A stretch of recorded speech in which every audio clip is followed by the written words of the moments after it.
ఈ పనులన్నీ ఏం చేయాలి, ఎలా చేయాలి, ఏ రకంగా ముందుకు సాగాలి, ఏమైనా లోన్స్ దొరుకుతాయా, ఏదైనా ప్లాట్ కొనుక్కోగలనా, ఇల్లు కొనుక్కో, ఈ ప్రయత్నాలలో ఉండండి.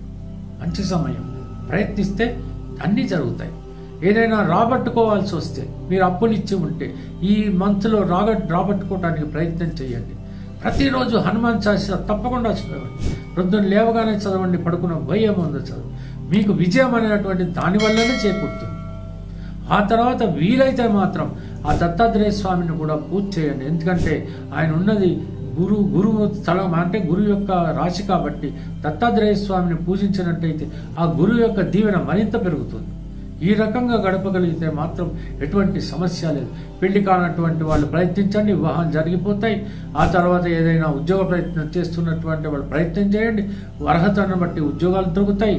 ఏదైనా విదేశాలకు వెళ్ళాను అనుకుంటే మాత్రం వాతావరణ పరిస్థితులను గమనించి మీకు అర్హత ఉంటే తప్పకుండా వెళ్ళండి. ఇవన్నీ ఓకే, అన్నీ బాగానే జరుగుతాయి.